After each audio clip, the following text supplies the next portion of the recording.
രാവിലെ എഴുന്നേൽക്കുവാൻ ഭയങ്കര മടി, ദേഷ്യം വരുന്നു, മനസ്സ് അലഞ്ഞു നടക്കുന്നു, ജോലി ചെയ്യാൻ തോന്നുന്നില്ല. എന്തുകൊണ്ടാണ് ഇങ്ങനെ സംഭവിക്കുന്നതെന്ന് ചിന്തിച്ചിട്ടുണ്ടോ? ഇത് ശരിക്കും ആരുടെ കളിയാണ്? അതിലേക്ക് ആഴങ്ങളിലേക്ക് നമുക്കൊന്ന് ഇറങ്ങിച്ചെന്നാലോ? മനസ്സിലാക്കുക, പരിശീലിപ്പിക്കുക, അത് മാത്രമാണ് ഒരു പോംവഴി. ഗൗതമ ബുദ്ധൻ പറഞ്ഞതുപോലെ, ആര് തന്റെ മനസ്സ് കീഴടക്കുന്നുവോ അവൻ ഈ ലോകം തന്നെ കീഴടക്കാൻ കഴിയും. അതെ, ആ കളിക്കാരൻ മറ്റാരുമല്ല, നമ്മുടെ മനസ്സാണ്. നമ്മുടെ മനസ്സിന്റെ ചില തന്ത്രങ്ങളെ കുറിച്ചാണ് ഇന്നത്തെ വീഡിയോ. എനിക്കിത് കഴിയില്ല, എനിക്കിത് പേടിയാണ്, ഇങ്ങനെ ചില കാര്യങ്ങൾ നാം തുടർച്ചയായി പറഞ്ഞാൽ അത് പതുക്കെ പതുക്കെ നമ്മുടെ യാഥാർത്ഥ്യമായി മാറുന്നു. ഇതാണ് മനസ്സിന്റെ ഏറ്റവും വലിയ തന്ത്രം. മനസ്സൊരു കുരങ്ങനെ പോലെയാണ്. അത് ഏത് നിമിഷവും ചാടിക്കൊണ്ടേയിരിക്കും. ചിലപ്പോൾ അത് ഭാവിയെക്കുറിച്ചുള്ള ആശങ്കകളാവാം, ചിലപ്പോൾ ഭൂതകാലത്തെക്കുറിച്ചുള്ള പശ്ചാത്തലവും ആകാം. നമ്മൾ എന്തെങ്കിലും ചെയ്യാനിട്ടിരിക്കുമ്പോൾ നമ്മുടെ മനസ്സിൽ എന്തെങ്കിലും ഒരു കാര്യം ഓർമ്മിപ്പിക്കുന്നു. ഒരു തെറ്റ്, ഒരു ഭയം, ഒരു ദുഃഖം. അതോടെ നമ്മൾ അവിടെ തന്നെ കുടുങ്ങിപ്പോകുന്നു. ശരീരം അവിടെ തന്നെ ഉണ്ട്, പക്ഷെ മനസ്സ് എവിടെയാണ്? ശരിയല്ലേ? ഇങ്ങനത്തെ അനുഭവം നമുക്ക് തോന്നാറില്ലേ?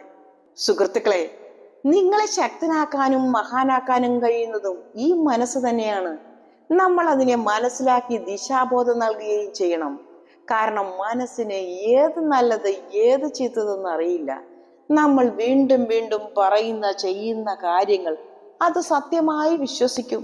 മനഃശാസ്ത്രം പറയുന്നു, നമ്മുടെ 95% തീരുമാനങ്ങൾ നമ്മുടെ ഉപബോധ മനസ്സിൽ നിന്നാണ് എടുക്കുന്നത്. നാം സ്ഥിരമായി ചിന്തിക്കുന്ന പറയുന്ന കാര്യങ്ങൾ കൂട്ടിവെച്ചാണ് അതേ സാഹചര്യം വരുമ്പോൾ നമ്മൾ പോലും അറിയാതെ നമ്മുടെ മനസ്സ് നമുക്ക് വേണ്ടി പ്രവർത്തിക്കുന്നു.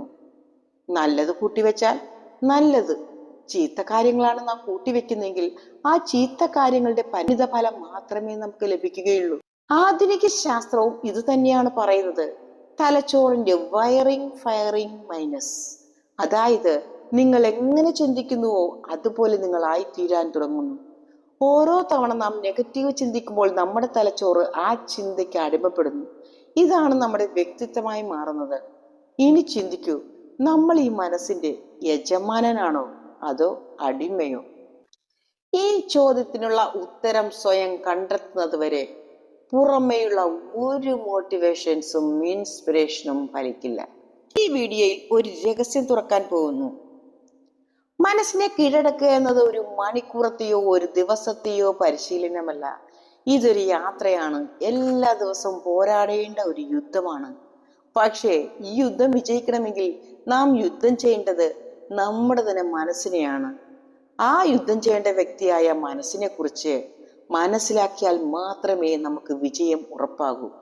ഈ യാത്രയിൽ മനസ്സിനെ പരിശീലിപ്പിക്കാനുള്ള 5 ശക്തമായ തന്ത്രങ്ങളിലൂടെയാണ് നാം കടന്നു പോകുന്നത്. So watch this video full. Positive self talk. മനസ്സിനെ നിയന്ത്രിക്കാനുള്ള നമ്മുടെ ആദ്യത്തെ വഴി എന്ന് പറയുന്നത് പോസിറ്റീവ് സെൽഫ് ടോക്ക് ആണ്. ഒരു ദിവസം നമ്മൾ ഏറ്റവും കൂടുതൽ സംസാരിക്കുന്നത് നമ്മളോട് തന്നെയാണ്. Means self talk. ഇതാണ് നമ്മുടെ ഭാവിയുടെ ദിശ നിർണയിക്കുന്നത്. മനഃശാസ്ത്രം പറയുന്നു, നമ്മൾ നമ്മളോട് വീണ്ടും വീണ്ടും പറയുന്ന കാര്യങ്ങൾ ഉപബോധ മനസ്സ് രേഖപ്പെടുത്തുന്നു. പരാജയത്തിന്റെ ദിശയിൽ ചിന്തിച്ചാൽ, സ്വയം പറഞ്ഞാൽ ഉപബോധ മനസ്സ് അത് കോപ്പി ചെയ്യുന്നു. പരാജയത്തിന്റെ ദിശയിലേക്ക് മനസ്സ് സഞ്ചരിക്കുന്നു, പരാജയം നേടിത്തരുന്നു. പോസിറ്റീവ് സെൽഫ് ടോക്ക് നമ്മുടെ ന്യൂറോണുകളെ പുതിയ വഴികൾ കണ്ടെത്താൻ പ്രേരിപ്പിക്കുന്നു. പുതിയ പുതിയ കാര്യങ്ങൾ നാം പറയുമ്പോൾ അതിനുള്ള സാധ്യതകൾ അവ കണ്ടെത്തുന്നു. ബുദ്ധൻ പറയുന്നു, സന്തോഷം നമ്മുടെ സ്വന്തം ചിന്തകളെ ആശ്രയിച്ചിരിക്കുന്നു.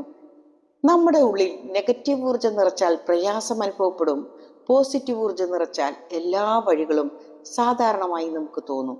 മനസ്സിനെ നിയന്ത്രിക്കാനുള്ള രണ്ടാമത്തെ വഴി അടുത്ത വീഡിയോയിൽ നമുക്ക് പരിചയപ്പെടാം. അപ്പോൾ ഈ വീഡിയോ ഇഷ്ടമായ ലൈക്ക് ചെയ്യാനും ഷെയർ ചെയ്യാനും മറക്കരുത്. Love you all. Be happy.